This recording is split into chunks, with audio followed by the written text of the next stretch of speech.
Hello friends, this is lesson number 41 in the series of British literature in English. In the previous lessons we were discussing the age of revival and its major and minor writers, and today in this lesson we shall discuss Elizabethan age. We shall have an overview of this age, especially about the social and political conditions, how the things were when the Queen Elizabeth was in power. So if you remember that the Elizabethan age starts with the year 1558 when the Queen Elizabeth came into power, and this age continued till her death when in the year 1603 she died. So throughout her life until her death she remained in the power.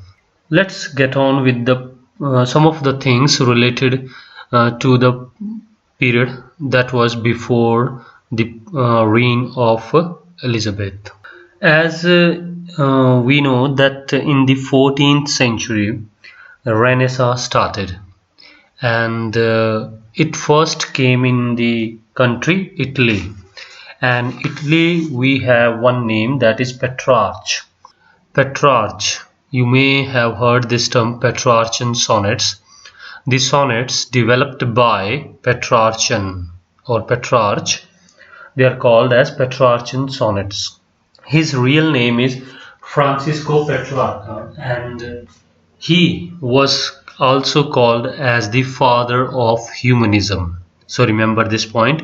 Who is the father of humanism? We have Petrarchan or Petrarch. And what is humanism now? Before Renaissance, if you go through the poetry, whatever it was before Renaissance, before 14th century, and it was somewhere around religion and Christianity. So the people were thinking about religion, and they were praising the God, and they were writing poetry about God, sin, heaven, what happens after death, hell, all those sort of things. But Petrarch says that as the effect of Renaissance, he says that human being is the center of this world. So the poetry should also remain around human being or the man. So the value to the human emotions, human views has to be there. So one must give value, and one must give proper space in the poetry. So any artistic work, whether it is poetry, whether it is painting, human concerns has to be there. So no longer the people should have faith or should have the topics of religion in their poetry. So that was his views, and that is why he is considered as the father of humanism, because he was promoting human and humanity. And okay, move on. We shall have now a bit discussion on Renaissance. Renaissance, Renaissance, its literal meaning could be taken as rebirth. Renaissance, it's a French word, and it means awakening. When someone awake, when someone gets to know that what is real thing, what is important thing, and how the people come to know about the real things or the important things. As the people before Renaissance, most of the people, or even the literary people, they were religion oriented. They were talking about religion, they were concerned about religion. Religion means Christianity, because most of the Europe that was under the impact of the Christianity. But when Renaissance came, the people started moving away from the Christianity, and they even started questioning. They started raising some logical questions against religion and Christianity, and they raised the concerns about human and humanity. So how they got or they got themselves awakened with the Renaissance? Actually, the text that we have, which is considered as classical text, what is that? It is the literature that was written in ancient times, especially by the Greek writers. one famous name we have like Homer, other names like Sophocles, Aeschylus or so. So their literature was concerned with human beings. Remember, before you can say the Christianity was born, you can take the years like 6th century BC, 7th century, 4th century BC. That time the Greek literature was flourishing, and these writers like Homer, they were writing or they were dominating, and the topics at that time, it wasn't religion because Christianity was not there. So that time they were writing about human values, human emotions, and human beings, means everything related to humanity and man. So they were saying in their text that the main thing is human and humanity. So by reading that literature, the people got awakened and they started now questioning the Christianity. So pretty simple, people found classical text, as in the 14th century the classical text was revived, and people all around Europe, they started reading the classical books. Classical, again I say, the ancient works. And when they read those sort of works, they started to think and to question the religion and Christianity, and by that we see that the people got awakened, and it is the beginning of the Renaissance. Okay, Renaissance carried on till 3 or 4 centuries. So revival, the age of revival that we discussed earlier, that is the part of Renaissance. So early part of the Renaissance is called age of revival. It starts in the beginning of the 14th century and ends somewhere around 1550. And after 50 or 58, we have the beginning of the Elizabethan age. So important point, in Renaissance or even in Elizabethan age, the humanity and human man, that is the major concern over the religion. Even the great painters like Leonardo da Vinci or even Michelangelo, their paintings were also glorifying the symbols of man and humanity in their art. So you can go through Google and find the paintings of Leonardo da Vinci, the famous painting of Mona Lisa. Most of the paintings you will find human beings as central figure in their paintings. So they were glorifying the Renaissance. So that is about the beginning of the Renaissance, and now we have the basic idea. What is the main concern of the people? What are the main concerns of the people? Why they question the religion? One thing I told you, that they got awakened, and one more thing that was contributing to that, it was the Black Death. In the previous videos I told you that all of the Europe, especially England, it was hit by plague, and in the year 1347 to 51, in that period many people died. And as the people died, the people who were worshipping God or going into the church, they sought help from the church, but they never got any sort of a help, because as the Pope or Bishop in the church, they hardly have any you can say the divine powers to heal the people. So that is why the people started questioning, if they cannot save them from such calamities or such disasters, how can they be helpful to them? So that is really that really worked against the religion, and people started questioning the church, and the faith of the people started, you can say, shaking. So in religion, in Christianity, we have the terms like Catholicism, Protestants. So the Protestants, they arose because of this Renaissance. So we have already gone through who are the people or what are the characteristics of the Protestants or the Puritans. So Puritans are always there, like Catholics, Protestants and Puritans. And a few of the things, because we are just discussing the background of the Elizabethan age, a few of the things we should also remember, as I have already told you in the previous videos that what were the political conditions in England. When Henry VIII was ruling, he was in power at that time. There was a contradiction between the power of the people of England and the authority of the Church of Rome. So he stood against the Pope of the Rome, and he established Henry VIII his own church.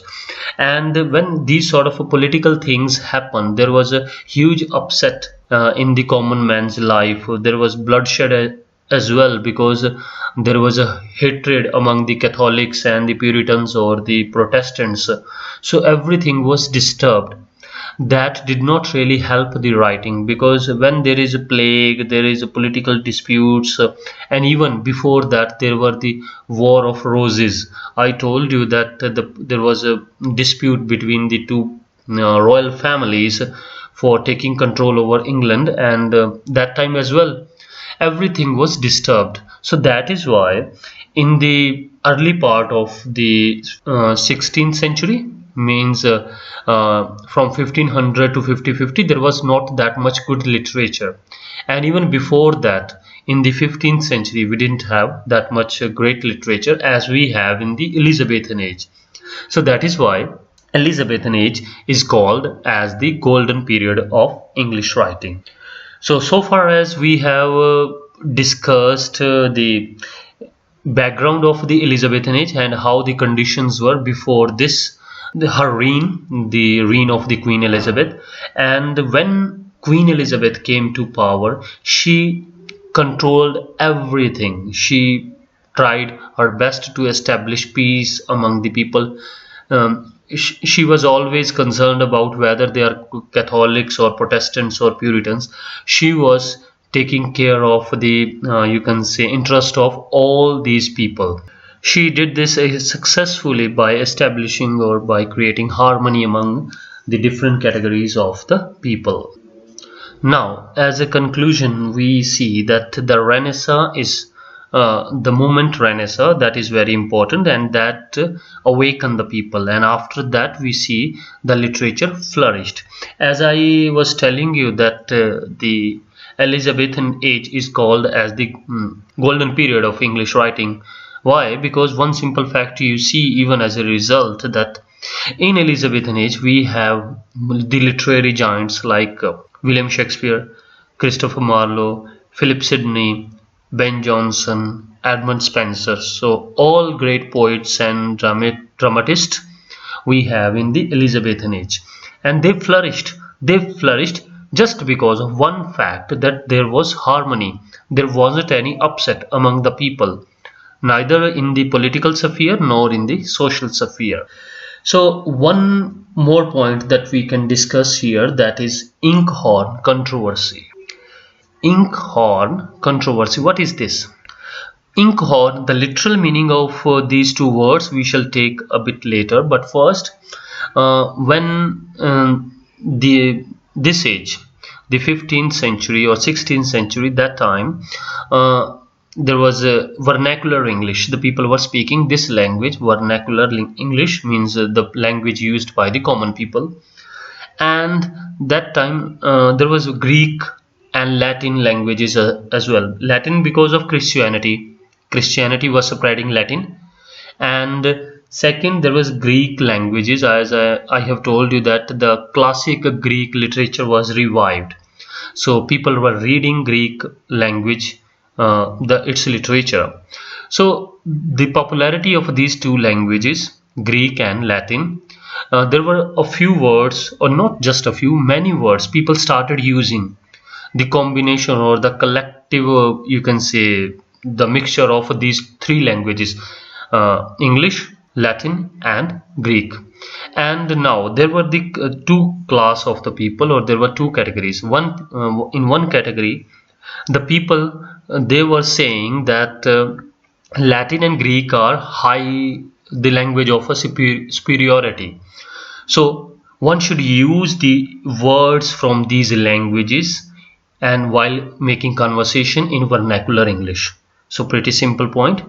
One category of the people believe that one should use Latin and Greek words while making any sort of statement conversation, because this language is so much superior.